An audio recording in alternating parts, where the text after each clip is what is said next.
North Korea unveiled for the first time a nuclear-powered submarine under construction, a weapons system that can pose a major security threat to South Korea and the US.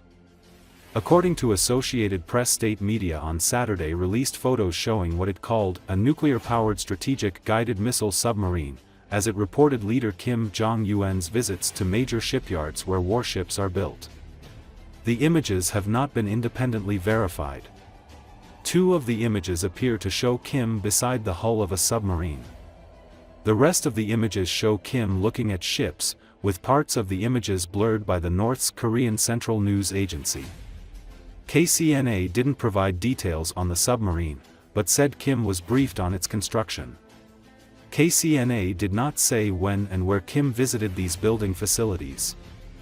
A nuclear-powered submarine was among a long wish list of sophisticated weaponry that Kim vowed to introduce during a major political conference in 2021 to cope with what he called escalating US-led military threats.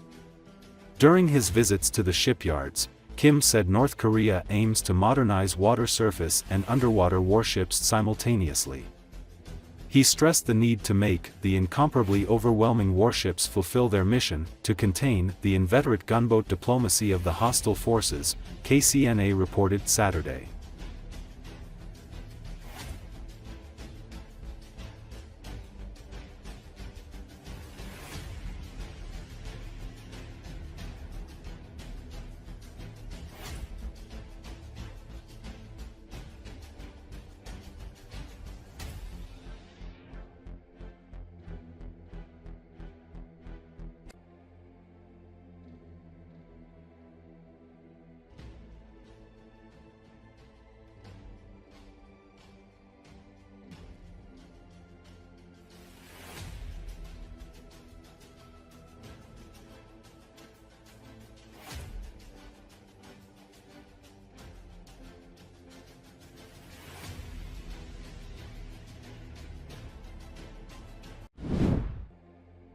Russia's ambassador to the United Kingdom has laid out some of Russia's negotiating positions ahead of any potential talks with Ukraine.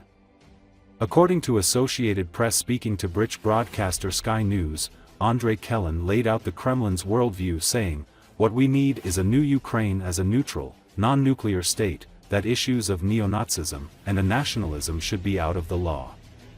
No discrimination with Russian people.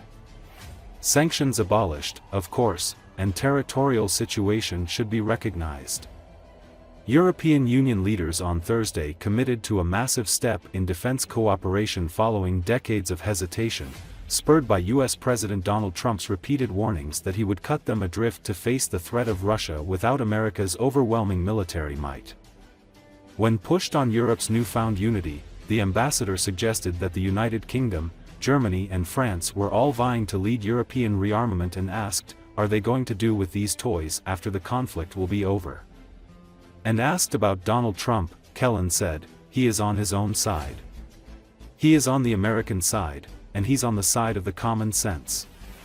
He says that, this is, bloody thing which is going on. Too many people have been killed." Ukrainians, the government of Ukraine did not accept a peaceful settlement.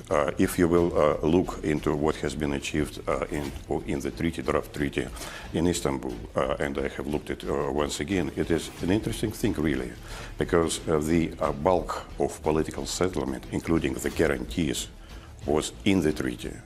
That was draft. It has not been finished, but it contained very important provisions of what we are talking right now about, and we suggest that the future negotiations will be based on this draft, which is a fundamental one. He is on his own side, he is on the American side, and he is on the side of the common sense. He says that this is a bloody thing which is going on, too many people has been killed, we should do it quickly. This is being heard by the European leaders, but instead of that, they are just saying everything which is contrary to that. They are saying we are going to put boots on the ground in Ukraine, sending planes, everything.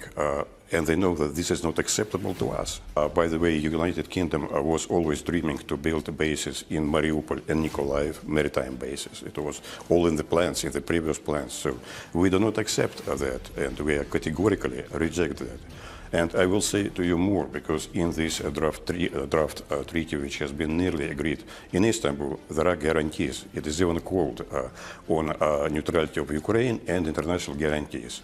There is a provision on that which does not involve putting boots on the ground in Ukraine. What we need is a new Ukraine as a neutral, non-nuclear state, that issues of neo-Nazism and nationalistic should be out of the law, no discrimination with Russian people, sanctions abolished, of course, and territorial situation should be recognized, the realities should be recognized. At the moment, the UK is at the head of those who are resisting quick peace.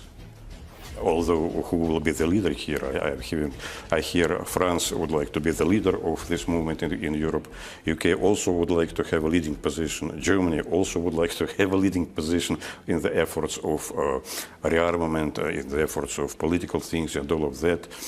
If they will really pass this silly decision of rearmament of Europe, then what they are going to do with these toys after the conflict will be over? They will just sit with projectiles and other ammunition, excessive one.